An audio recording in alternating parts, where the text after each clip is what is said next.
Variant, standard, title, Part 1, the beginning. She looked at me like she'd been waiting her whole life for someone to disobey her rules. ID, 49122. She looked at me like she'd been waiting her whole life for someone to disobey her rules. That's how it started, not with a kiss or a confession, but a look that didn't belong in the room we were in. It was supposed to be an ordinary evening, quiet, professional, harmless. But she was standing by the window, half turned toward the light, and everything about her said she'd spent years perfecting the art of restraint. I didn't mean to stare. I just didn't know how not to. Her name was Elise. Mid-40s, maybe? The kind of woman who never needed to say she was in control. You could see it in the way she folded her arms, in the calm precision of her words. But tonight, her voice had softened. And when she glanced at me, her eyes lingered just a second too long. "You're quiet," she said, half smiling. "Do I make you nervous?" I should have laughed it off. Said something easy. But my mouth went dry before I could find an answer. She turned back to her glass, the faintest blush touching her cheek. Or maybe that was just the sunset bleeding through the window. The air between us had weight. Not the heavy kind, but the kind you notice when you're suddenly aware of how close two people are. She wasn't looking at me anymore, yet I could feel her attention, like warmth on my skin. Her perfume was subtle, something floral but grounded, like rain over warm earth. I caught myself breathing slower, matching her rhythm without meaning to. I took a step closer. She didn't move. Just traced her finger around the rim of her glass and said quietly, "You really shouldn't look at me like that." "Like what?" "Like you're thinking about doing something you'll regret."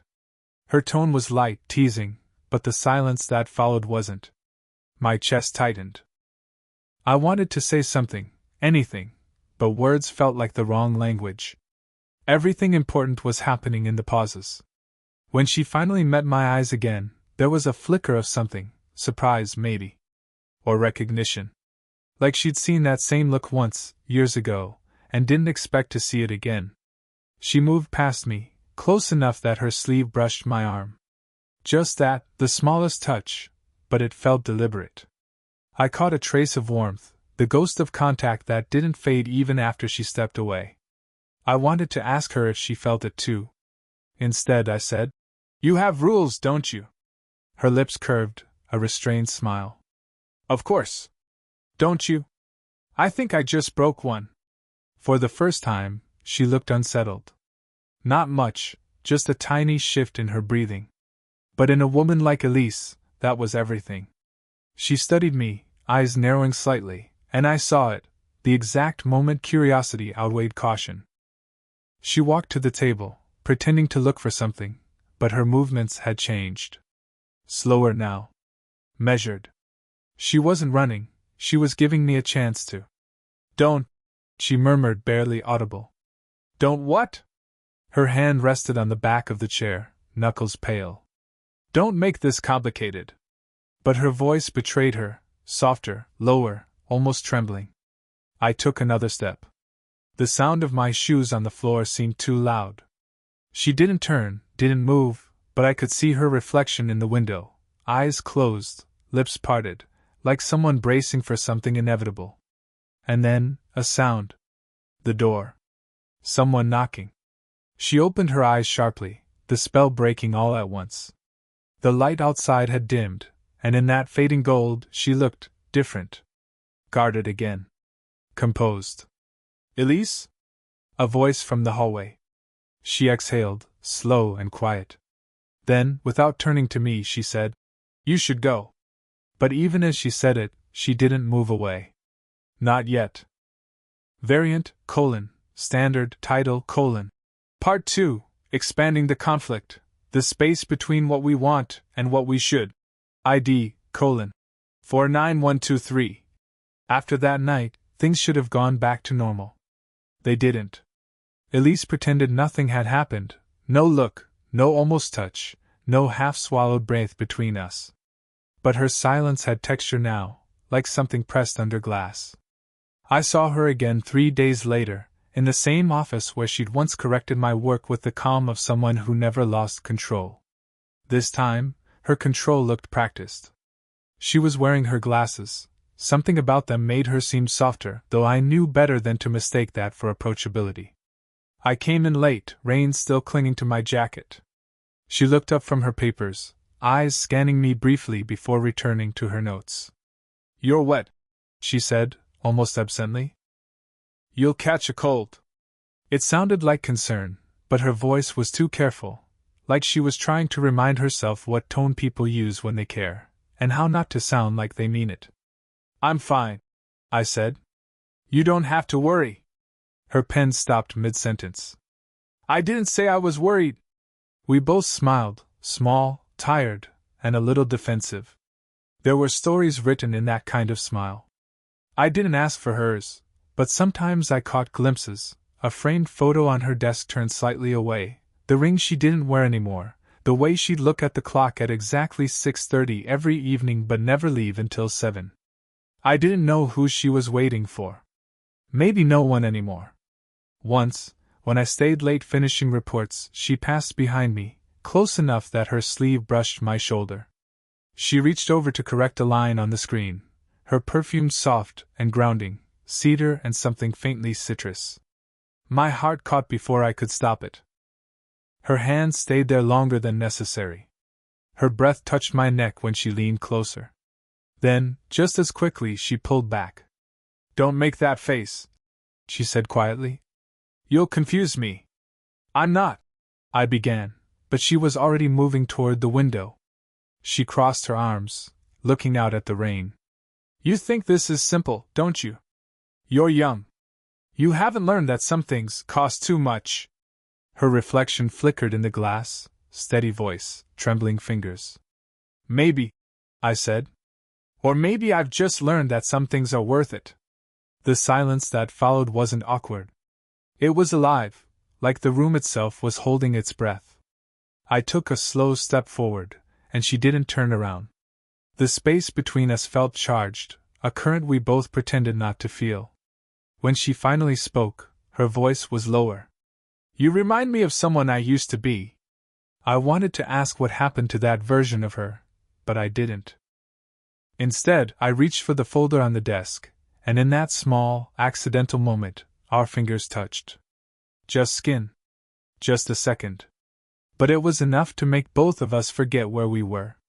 She didn't move her hand away immediately. Neither did I. The rain outside thickened, tapping against the glass in uneven rhythms, like the world was urging one of us to do something reckless. But we didn't. We just stayed like that, suspended, two people pretending not to understand the meaning of hesitation. Variant, standard, title, Part 3, Heightening Suspense, The Edge of Almost. ID, 49124. The next week blurred into glances and unfinished sentences. We spoke less, but every silence had its own language. That evening, the office lights hummed softly, the kind of quiet that makes you aware of every breath you take. Elise was leaning over a stack of papers, reading glasses sliding down her nose. I should have left an hour ago, but I stayed under the excuse of finishing edits. She noticed. Of course she did. "You don't have to linger," she said, not looking up. "I'm not," I lied, eyes fixed on her hands, the way her thumb pressed gently against the corner of each page. She set the papers down, sighing. "You're terrible at pretending." I smiled faintly. "You keep saying that. Because you keep giving me reasons to." She finally looked up, and that was it. The air tightened. The clock ticked louder. Her gaze lingered long enough that I forgot what we were supposed to be talking about. I started to speak, but before I could, her phone buzzed on the desk. The sound snapped through the room like a warning. She reached for it quickly.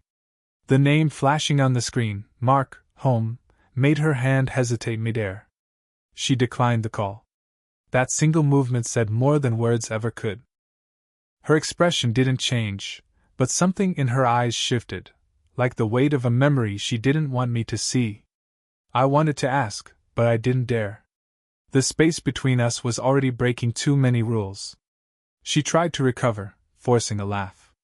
You really should go before I start telling you stories you shouldn't hear. I think you already have, I said quietly. Her breath caught. Just for a second. Then she shook her head, whispering, You shouldn't look at me like that. You keep saying that, I said again, stepping closer. Maybe stop giving me reasons to. Her lips parted, not a smile this time, more like surrender trying not to happen. Someone could walk in, she murmured. Then tell me to stop. She didn't. Instead, she moved closer, almost without realizing it, until her shoulder brushed mine. Her voice dropped, so low it barely reached me. You don't understand what this would mean. I don't care what it means. But I did. And so did she. Her hand rested lightly on the desk, inches from mine. We didn't touch, but the pull was undeniable, like the space between our fingers was alive.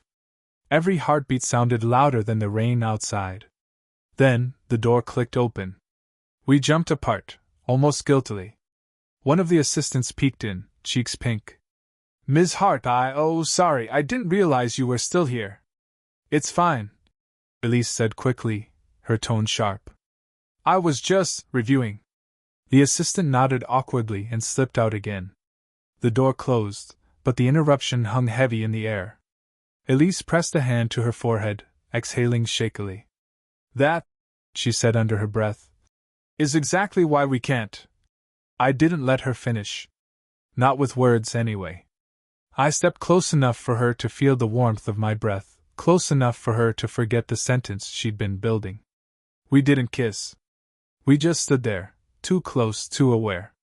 Her eyes searched mine, half defiance, half confession. Then she whispered, You make it very hard to be careful. And I, finally understanding what she meant, said nothing at all. Variant, standard, title, Part 4, nearing the climax, the breaking point. ID, 49125. It happened on a Thursday, the kind of day that pretends to be ordinary. We were both pretending by then. Pretending to keep distance. Pretending not to notice the static that lingered in every shared glance. But there are only so many times two people can orbit before gravity decides for them. She'd asked me to stay late again. The office was empty, rain pressing against the tall windows like restless fingers. She stood near the desk, hair pinned up messily, a strand falling against her cheek. It took everything in me not to reach out and move it. Elise, I said before I could stop myself. The name came out softer than I meant, too familiar, too dangerous. She turned. You shouldn't say my name like that. Like what? Like you're allowed to. I smiled faintly. You haven't told me not to. Her eyes closed briefly, frustration, not anger. When she looked at me again, the guard she wore so well had cracks in it. Do you have any idea how easy this is for you? She said. You'll wake up tomorrow and be fine. But for me... She stopped, breath catching on the edge of something unspoken. I stepped closer before she could hide it. Then tell me it doesn't matter, I said. Tell me to leave. She didn't.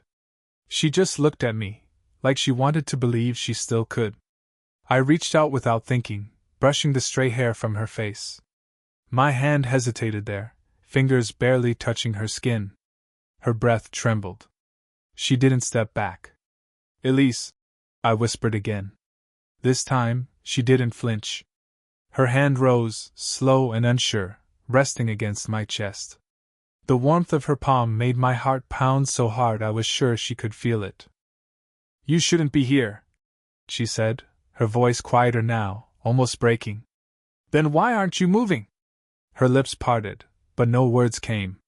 The rain outside grew louder, the kind that drowns thought. She leaned forward slightly, not enough to close the distance, but enough to make every second unbearable. People talk, she murmured, eyes flicking toward the door. You know what they'd say. Let them. You think you mean that now. Her voice shook. But when it ruins me. I took her hand before she could finish. Just held it, gently, the way you'd hold something that shouldn't belong to you but already does. Her fingers tightened around mine before she realized what she was doing. The air between us thinned. My forehead almost touched hers. I could feel the warmth of her breath, could see the faint tremor in her lips as she whispered, "This isn't fair." "I know." "Then stop." But I didn't. Neither did she. Our faces were so close now I could taste the air between us, electric, sharp, and full of everything we weren't saying. My hand slid to the back of her neck, her pulse racing under my thumb. "Elise," I whispered one last time. And just as the word left my mouth, the lights flickered. A voice echoed from the hallway. "Anyone still in here?" We froze. Her eyes snapped open, pupils wide. "Don't move," she breathed. But neither of us had to. The moment had already moved without us, and whatever came next, there was no going back. Variant, standard, title, Part 5, The Twist, The Truth Between Us. ID, 49126. The next morning, she didn't show up. Her desk sat empty, no coat on the chair, no coffee cup, no sign of her handwriting on the notes she always left behind. The silence of her absence felt heavier than any argument could have. I tried not to notice, tried to lose myself in work, but every word I typed blurred into her name. By noon, I couldn't sit still. I went to her office. The blinds were half drawn, the air faintly scented with her perfume, as if the room itself was holding its breath. On the desk, her phone buzzed once, screen lighting up with a message I shouldn't have seen. Mark ****, I heard. "We need to talk, ****, I froze. Before I could step back, the door opened. Elise stood there, rain on her coat, eyes wide with something between anger and exhaustion. "What are you doing here?" she asked. No warmth. Just control, thin, fragile control. "I was worried," I said. "You didn't come in." Her gaze flicked toward the phone, then back to me. "You shouldn't have seen that." "Who's Mark?" I asked, already hating myself for it. Her silence said enough. She moved past me, her shoulder brushing mine, a small, accidental collision that still managed to knock the air from my lungs. "He's someone I should have stopped talking to a long time ago," she said quietly. "Someone who doesn't know when to let go." I didn't know if she meant him or me.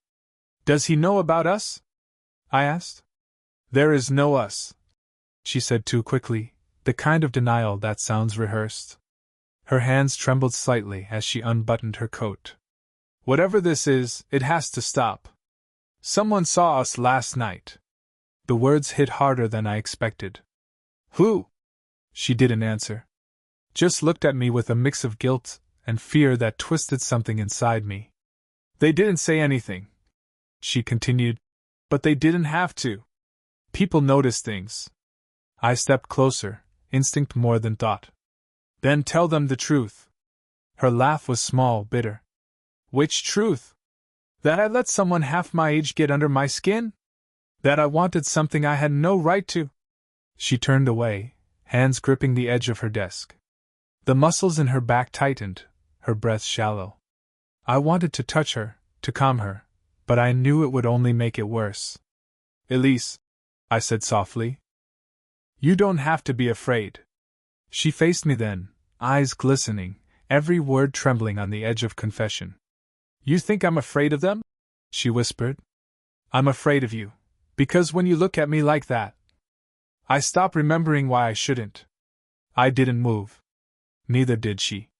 The storm outside cracked, lights spilling into the room in sudden flashes. She reached up as if to push me away, but her fingers brushed my collar instead, a motion that turned into something else, something closer. "Tell me to go," I murmured. Her hand fell, resting flat against my chest. "I can't," she said. And in that moment, the truth, the danger, the pull, all of it blurred into a single decision she hadn't made yet, but would have to soon. Variant, standard, title, Part 6, The Climax, What We Chose to Remember. ID, 49127. Night found us again, the way it always did, by accident, by gravity, by something neither of us had the strength to name. The office was empty, the storm gone. The air was still, thick with everything we hadn't said. She stood near the window, the city's soft glow tracing her outline. Her jacket hung over the chair. Her hair had fallen loose, a quiet rebellion against the controls she clung to. "I shouldn't have called you," she said without turning. "I would have come anyway," I replied. A small sound, part laugh, part sigh. "That's what I was afraid of." I moved closer. Every step made the silence louder, until it filled the room like a pulse. She didn't step away, even when I was close enough to feel her warmth against the air between us. "I told him it was over," she said finally, voice fragile. "Mark. I told him there was nothing left." The confession hit harder than I expected, not because of him, but because of the cost in her tone. "And now?" I asked. She looked at me then, really looked, tired eyes, steady resolve, something softer hidden beneath. "Now I have to live with what comes after." I reached for her hand, but she pulled it away gently, fingers trembling as if she didn't trust them. "Don't," she whispered. "Not unless you mean it." "I do." "Do you even know what that means?" she asked, voice breaking. "You'll move forward. You'll build your life. And I'll still be here, wondering if I mistook longing for love." I stepped closer, until there was no space left to fill. "Maybe it doesn't have to mean forever," I said. "Maybe it just means right now." Her eyes closed, tears she refused to let fall caught in the light.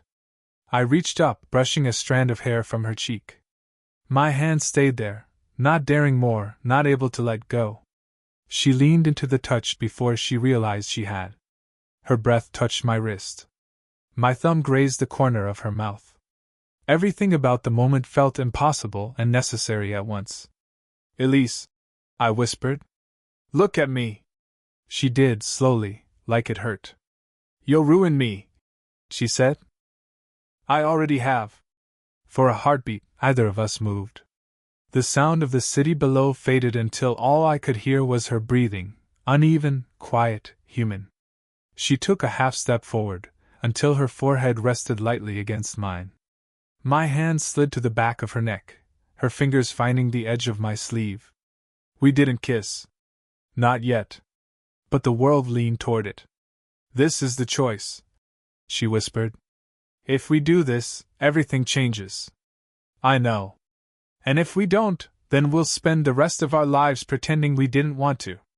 A faint, broken laugh escaped her lips, the kind that meant surrender and regret had finally met. She didn't move away.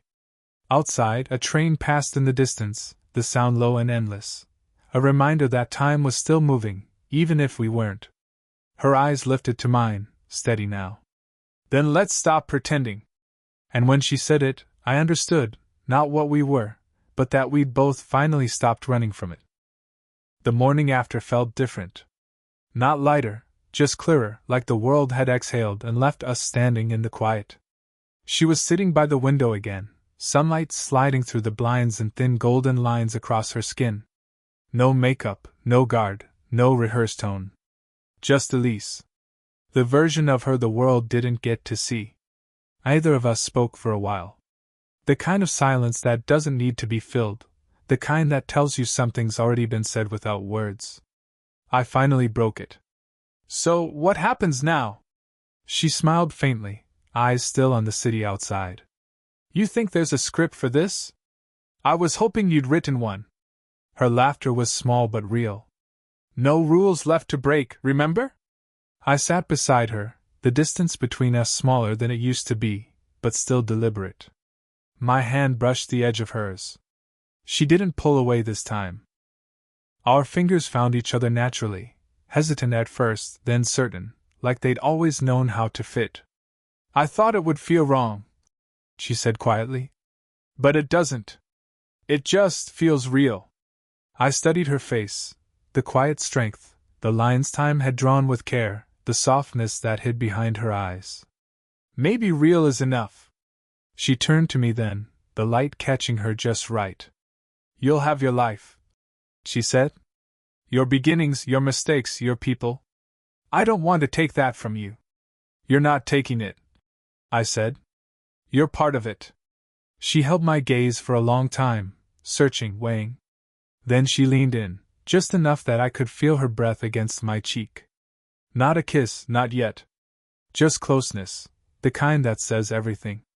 Her voice lowered to a whisper. You'll change, you know. We both will.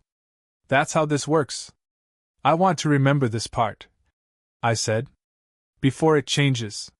She smiled, sad and tender. Then remember me like this, not as someone you rescued, but someone who finally let herself feel again. I reached up, brushing my thumb against her temple, pushing back a loose strand of hair. That's exactly how I'll remember you. She exhaled slowly and leaned forward until her forehead rested against mine. The warmth between us wasn't urgent anymore. It was steady.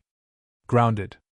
Maybe that was love, not the rush, not the risk, but the quiet recognition that you'd both stopped pretending. When she finally spoke, her voice was soft enough to almost disappear. You should go before I start finding reasons for you to stay. I smiled. You know I'll come back. I know, she said, smiling back. That's what scares me. Our hands stayed intertwined until the sun shifted, and the light changed, and time moved again. Whatever we were, beginning, ending, or something in between, it finally felt like enough.